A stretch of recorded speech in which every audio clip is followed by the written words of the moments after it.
Bah, moi je m'appelle Charlène, je suis surtout maman de trois enfants, artiste depuis toujours je dirais, et puis je suis doula maintenant depuis environ 9 ans.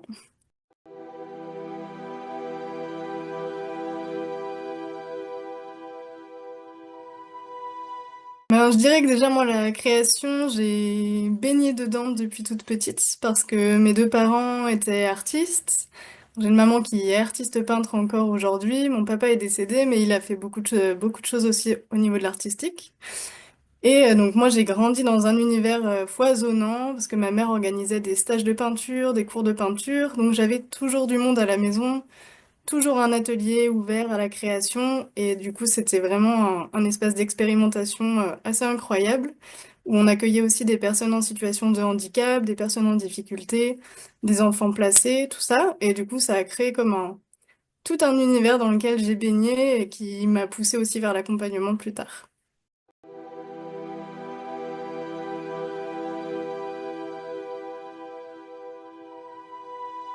Bah déjà, moi, j'étais à la fac d'art plastique quand je suis tombée enceinte. Et ça a été un grand bouleversement parce que moi, j'étais pas du tout préparée à devenir maman. Moi, j'étais plutôt partie juste pour être dans l'artistique. Mais bon, déjà, la fac, ça me plaisait pas beaucoup. Et voilà, le fait de tomber enceinte, j'ai eu un peu l'impression de reconnecter avec quelque chose d'assez essentiel, d'aller vraiment toucher quelque chose du doigt qui avait du sens pour moi. Et ça a été assez fou, quoi.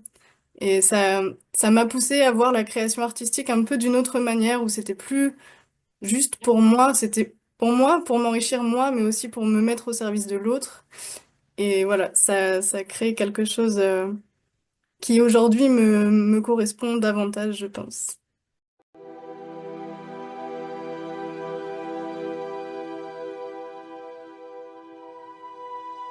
Pour faire un petit peu l'historique, moi je m'étais donné comme nom d'artiste Shalaya il y a quelques années. Et c'est un pseudonyme que j'ai un peu laissé de côté parce que bah, le milieu artistique, j'aime créer vraiment, mais je le fais pour moi. Et je vends pas du tout ce que je fais, je suis pas une super vendeuse. Et du coup, chat, je trouve que ça me rapproche plus de mon prénom finalement, c'est un peu un lien entre les deux. Et voilà, et moi j'ai surtout un univers assez onirique, je pense. Et après c'est beaucoup de d'intuition. J'ai rarement quelque chose de préconçu en tête quand je vais créer. Du coup c'est vraiment ça, un univers où je me sens très libre, puisqu'il n'y a pas le rapport non plus à l'argent, vu que je vends pas ce que je fais. Donc finalement je me sens très libre dans la création, et voilà, c'est très agréable.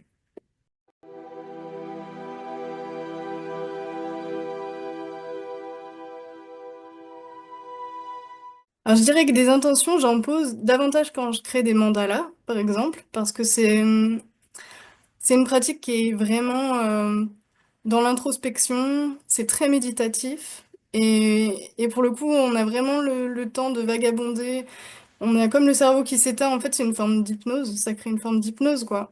Et, euh, et je dirais que là c'est plus en lien avec mes émotions du moment et du coup selon ce que je ressens, bah voilà je vais poser une intention particulière et qui va créer à la fin une image globale. Mais c'est très différent en fait quand je crée pour moi ou si je crée pour quelqu'un d'autre, pour offrir à quelqu'un par exemple, je vais essayer de poser une intention en lien avec la personne à qui je veux offrir ce que je fais.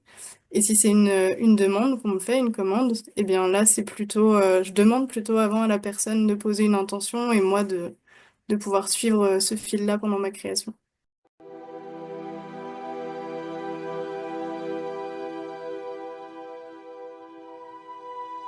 Je dirais que c'est pareil, c'est assez intuitif. Euh, Moi, quand je crée, j'ai rarement je me dis ah waouh, j'aimerais faire ça avec un visage ou quelque chose comme ça. C'est plus, je vais d'abord choisir un médium, que ce soit le modelage par exemple, un mandala ou du dessin ou de la peinture, etc. Je vais choisir mon médium et après, je me laisse complètement aller là-dedans. Et je suis très irrégulière dans ma façon de créer parce que je m'ennuie très vite en fait et que j'ai besoin de multiplier un peu ce que je propose. Donc c'est pour ça aussi que je fais à la fois de l'accompagnement à la naissance et la création et que je varie très souvent les médiums.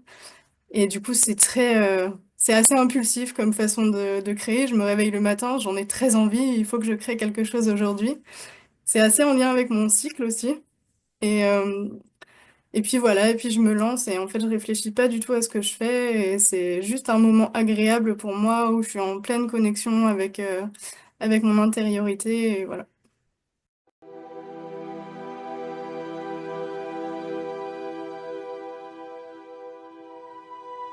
Bah moi je pense déjà que la création ça peut vraiment être très bénéfique.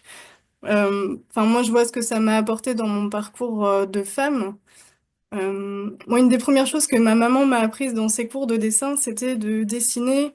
On n'avait pas le droit à la gomme, on n'avait pas le droit d'effacer nos erreurs, on devait s'en servir pour recréer quelque chose, un ensemble cohérent. Et ça a été vraiment un super enseignement parce qu'en fait, on peut l'appliquer dans plein de choses dans la vie et pour la naissance, c'est pareil. Il y a quelque chose qui est vraiment de l'ordre de l'acceptation, de l'intuition aussi, qu'est-ce qu'on ressent, et c'est finalement très assez primitif comme façon de créer et j'adore ça et je trouve que transmettre ça aux femmes, c'est aussi leur permettre voilà, de pouvoir des fois accepter les choses, mettre en lumière certaines choses aussi qu'elles n'avaient pas vues. Donc moi je propose beaucoup de moments un peu style art-thérapie. C'est pas vraiment de l'art-thérapie parce que j'ai pas fait une formation art-thérapeute, mais au final c'est un peu cette même fibre quoi. Donc c'est beaucoup, on va aller visiter s'il y a eu des peurs, des traumas, sans faire le focus dessus, juste mettre un peu de lumière, essayer d'aller détricoter tout ça, et peut-être sublimer aussi si elles ont envie, pouvoir voir les choses différemment, se rendre compte que ça peut être une force finalement. Et ça, c'est un processus qui est un peu long, mais qui est très beau. Et voilà, je trouve ça très intéressant à mettre au service de la naissance.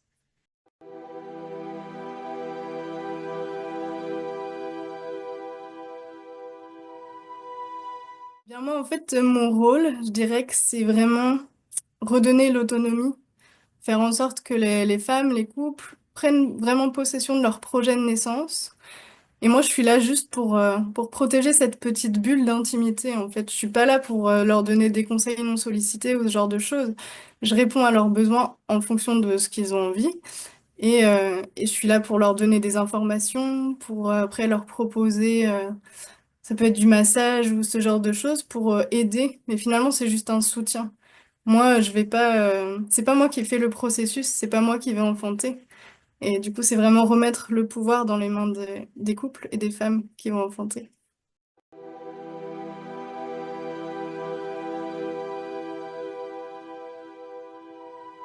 Moi, je dirais que la clé, c'est un peu la continuité dans le suivi. De mon expérience, c'est souvent plus fluide et plus facile quand il y a un suivi du début jusqu'au postpartum, parce que déjà, on a le temps de créer le lien entre nous et le lien de confiance, il est vraiment primordial pour un enfantement où voilà, où il n'y a pas de tension, de stress. Ça permet d'être vraiment raccord, que moi je comprenne vraiment l'enjeu qu'il y a dans le couple et avec la venue de ce bébé qui arrive et de pouvoir m'adapter aussi en fonction.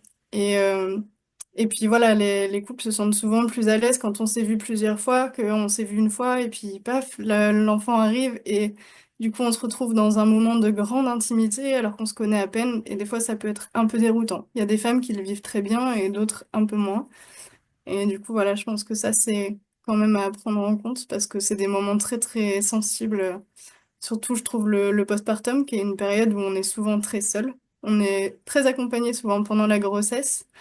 Et une fois qu'on a le bébé dans les bras, ben c'est un peu, voilà, t'es dans le grand bain maintenant et débrouille-toi.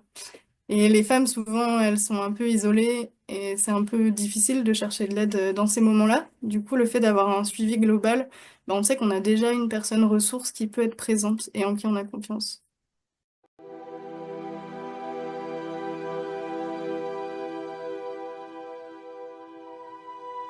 Bah déjà, c'est quelque chose qu'on pose dès la première rencontre. Moi, je j'ai pas un protocole tout fait. Quand j'interviens, c'est plus je vais rencontrer le couple, voir un peu déjà quel est leur projet de naissance, quels sont les enjeux là-dedans, et les questionner un peu sur leurs envies par rapport à ma présence. Est-ce qu'ils ont envie déjà qu'on se voit beaucoup pendant la grossesse ou pas? À quel rythme? Tout ça. Donc ça, c'est quelque chose qu'on va définir ensemble. Est-ce qu'ils ont besoin que ce soit un peu au fur et à mesure, on voit ce qu'ils ont comme besoin, ou est-ce qu'on pose à l'avance un peu un calendrier détaillé, ou moi je leur prépare un peu un programme. Donc tout ça, c'est vraiment du sur-mesure. Et après, pendant l'enfantement, c'est un peu la même chose, puisqu'au final, même, enfin, il y a des femmes, elles vont vraiment avoir besoin d'une grande présence, d'un grand soutien, d'être encouragées, tout ça. Et puis il y a des femmes, elles ont envie d'être finalement tranquilles dans leur coin. Et moi, je m'efface en fait. Je me mets dans un coin et puis je vais dessiner. Et je suis là pour veiller à l'espace et s'il y a besoin. Mais s'il n'y a pas besoin de moi, bah, je reste dans mon coin.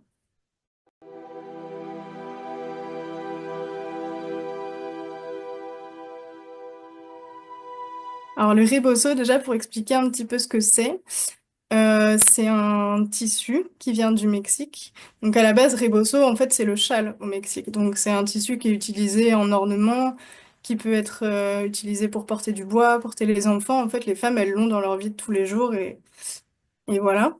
Et après, c'est aussi utilisé maintenant beaucoup par les sages-femmes et les doulas dans le monde entier pour soutenir pendant la grossesse, pour soulager certains maux de la grossesse, aussi pendant l'enfantement. On l'utilise beaucoup dans certaines postures pour venir aider bébé à se positionner d'une certaine manière ou l'aider à s'engager dans le canal utérin. Par exemple, il y a plein de méthodes maintenant qui existent pour ça.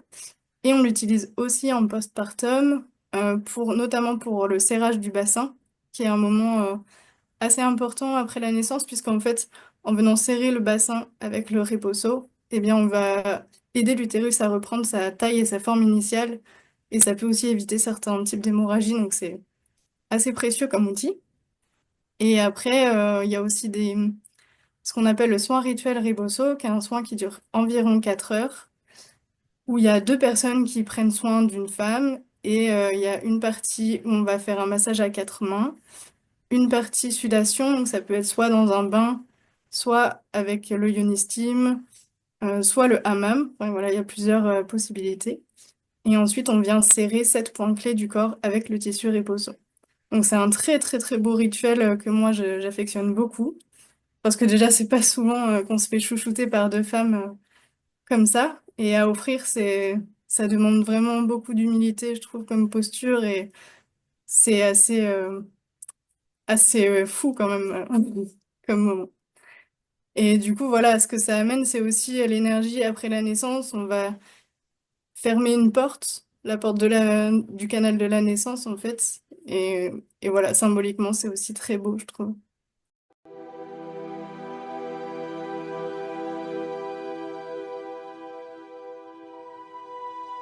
Alors, le Yonistin, déjà, c'est quelque chose qui est utilisé depuis toujours sur tous les continents par les femmes. Et, euh, et en fait, c'est un petit rituel qui consiste à faire chauffer de l'eau avec des plantes dedans. La femme vient s'asseoir au-dessus avec un grand tissu autour de la taille. Et en fait, toute la vapeur va venir agir au niveau de la sphère du périnée, tout ça, toute la zone pelvienne, agir au travers des muqueuses. Et, euh, et voilà, en fait, donc en fonction des plantes aussi qu'on va choisir, ça va avoir différentes actions. Et c'est un super régulateur du cycle, par exemple. C'est aussi juste un chouette rituel à faire qui est très agréable, je trouve, pour reconnecter avec cette zone-là du corps. Et bon, donc moi, je dirais qu'on peut l'utiliser dans plein de moments de la vie de tous les jours. Il y a quand même des recommandations. Il faut éviter, par exemple, pendant les saignements. Et si, par exemple, on est en recherche de grossesse, tout ça, c'est possible à certains moments du cycle. Mais moi, je recommande de se faire accompagner ou d'être bien renseigné là-dessus quand même avant. Et après, il y a certaines femmes qui l'utilisent aussi en postpartum. Donc voilà, c'est pour moi, en plus, c'est un outil qui est très facile à mettre en place et qui est très peu coûteux. Donc voilà, ça demande juste à se renseigner un petit peu avant, mais c'est très beau comme rituel.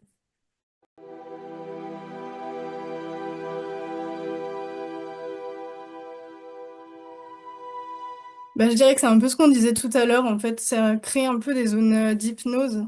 Donc pour moi, ça vient beaucoup soit détricoter des peurs, soit mettre en avant des choses qui peuvent être importantes pour les femmes. Et je pense, par exemple, c'est pas que les peurs, mais on vient aussi célébrer des moments importants, comme par exemple le Blessing Way, qui est un rituel qui est proposé généralement autour du 7e mois de grossesse, où la femme va inviter des personnes qu'elle aime et puis qui vont se rassembler autour de cette grossesse et autour de cette femme qui est en train de devenir mère.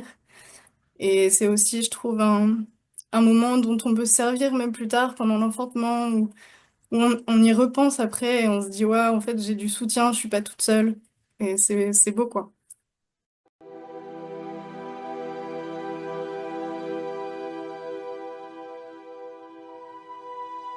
Je dirais que c'est quelque chose, la contraception naturelle, que moi j'aime bien remettre dans quelque chose d'assez simple. Et du coup, souvent quand je parle de ça avec des femmes, on fait ça vraiment sous forme de petites conversations avec une tisane. Et puis on vient un peu discuter, voir elle déjà, qu'est-ce que c'est sa contraception en ce moment, qu'est-ce que c'est un peu son parcours par rapport à la contraception. Et ensuite, moi je peux expliquer aussi ce que je propose, les différentes choses qui existent. Et en fait, mon but, c'est beaucoup de donner les clés pour que les femmes, elles soient vraiment autonomes là-dedans. Donc moi, je vais surtout donner les informations et après, voilà, si elles veulent, eh ben, je peux proposer après des séances où on définit plusieurs choses et puis on voit un peu ce que sont leurs besoins à travers ça. Et puis je les accompagne du coup un peu pas à pas pour vivre ça, parce que ça demande de l'engagement quand même. La contraception naturelle, je trouve que c'est pas anodin et faut pas non plus prendre ça trop à la légère parce que c'est beaucoup de. Enfin et voilà, faut bien prendre en considération que si on n'est pas engagé, tout ça, ça peut aussi ne pas marcher.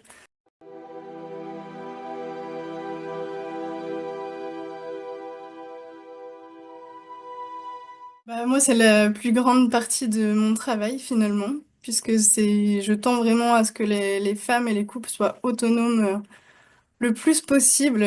Moi, si on me dit à la fin, ah mais c'est génial, j'ai enfanté toute seule, je trouve ça génial.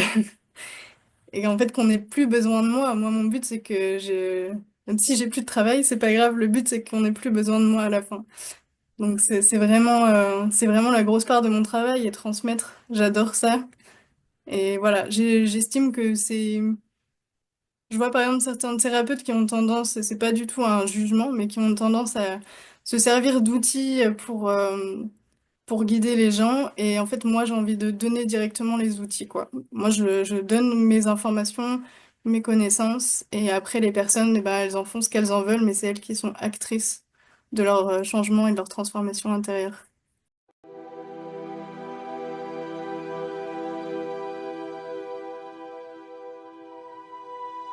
Bah, je dirais que c'est quand des années plus tard, les personnes, elles ont une belle vision encore de la naissance ou de ce qu'on a traversé ensemble.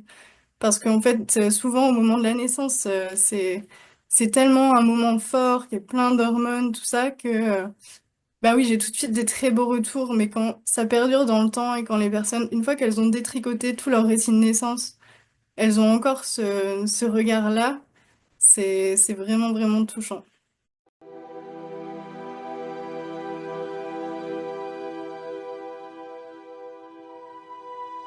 Pour expliquer un petit peu comment elle est née, cette association, en fait, il y a quelques années, on s'est regroupé avec plusieurs femmes autour des sujets comme la parentalité, la périnatalité, le lien à l'humain, tout ça.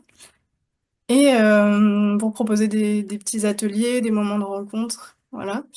Et en fait, on a rejoint l'antenne, enfin, on a créé l'antenne locale d'une association nationale qui s'appelle Materner la Mer. Donc, on a créé Materner la Mer Creis Breiz, en Centre-Bretagne. Et depuis cette année, en fait, on a décidé de créer une structure juridique indépendante pour pouvoir élargir un peu l'éventail de ce qu'on propose. Et du coup, voilà comment est né Dans mes terres. Donc aujourd'hui, on est 5 femmes. Donc, c'est une association collégiale. Donc en fait, on est toutes représentantes de l'association. On a un peu toutes le même rôle, quoi, en fait, là-dedans. Et du coup, on vient proposer des espaces. Alors, il y a des ateliers, par exemple, des ateliers portage, des ateliers signes bébé, des ateliers rebosso, des ateliers autour des plantes. Puis après, on propose aussi des moments de parole, notamment pour les femmes, les couples, tout ça, pour avoir un lieu pour se rencontrer, pour s'exprimer, tout ça, avec des thématiques un peu ouvertes. Et voilà, il y a plein de nouveautés pour cette année. C'est une association qui est toute neuve.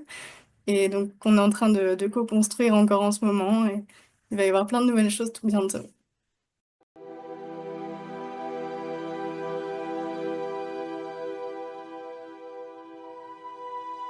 Je dirais que ça peut faire peur au début, mais que si ça fait peur, c'est que c'est le bon chemin. C'est qu'il y a des choses à aller voir. Et que voilà, c'est le plus dur, c'est de se lancer au début, mais une fois qu'on y est, c'est tellement agréable que je pense qu'après, on a du mal à lâcher.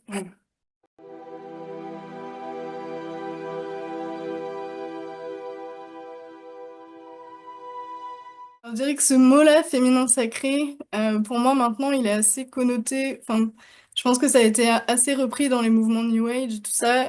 Et il y a un petit quelque chose qui me fait un peu tilter parce que je crois qu'en fait, le côté sacré, on le vit dans tous les moments de notre quotidien et que c'est un peu dommage de vouloir le détacher tout le temps et puis le mettre comme quelque chose où il faut être une personne éclairée pour y avoir accès et tout ça. En fait, je crois que c'est juste le sacré, il est en chacun de nous, en chacune de nous et que en fait, on peut y avoir accès quand on cherche à connecter avec, mais c'est pas, pour moi, c'est pas quelque chose qui se détache. Et je trouve que pendant une naissance, c'est clairement, c'est fou, quoi, de voir une femme se transformer au point de vraiment être en lien profond avec ce côté sacré en elle.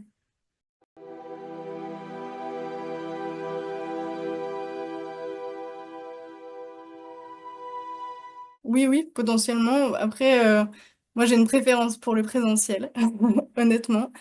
Mais par exemple, tout ce qui est contraception naturelle, c'est possible de le faire en distanciel.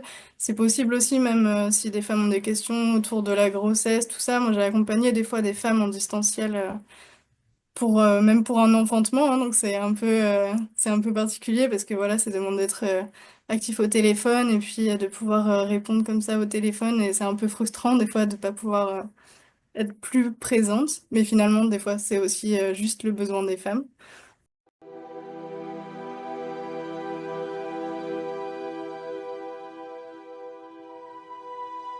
Alors moi, je suis sur les réseaux. Donc sur Facebook, j'ai ma page Charlène Doula. Sur Instagram, c'est Chalaya Doula. Et après, par mail, donc charlène.dossé@gmail.com. Et j'ai un site internet aussi, donc je pense qu'on mettra le lien sous la vidéo.